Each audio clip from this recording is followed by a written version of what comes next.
بسم اللہ الرحمن الرحیم۔ آج میں بازار جوتا خریدنے گیا۔ دکان میں داخل ہوا تو مردانہ ورائٹی کی جانب ایک خوبصورت چہرہ، سفید ٹوپی، سنت سے سجی داڑھی اور سفید لباس میں ملبوس انسان نے خوش آمدید کہتے ہوئے مختلف ڈیزائن دکھائے۔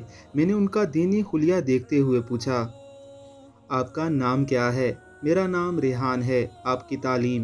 دینی تعلیم درس نظامی اور دنیاوی تعلیم BA تک۔ کتنا عرصہ ہوا یہاں کام کرتے؟ 2 ماہ ہونے کو ہیں۔ آپ کو کوئی اور کام نہیں ملا؟ اس کے جواب میں ریحان نے صرف وہی بات کہی جس کو میں نے انسانیت پر اجاگر کرنے کی سعادت حاصل کی ہے، کہ ایک مدرسے میں معلم کے پیشے سے منسلک تھے، قریب کی مسجد میں امام بھی۔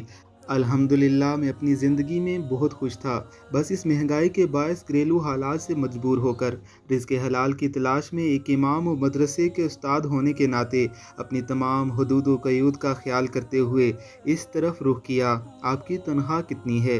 ماہانہ 17,000 ملتے ہیں، روزانہ کا 100 روپے اور کمیشن الگ ہے۔ مسجد اور مدرسے سے کل تنخواہ کتنی تھی؟ امام نے افسردگی کے عالم میں بتایا 8,000۔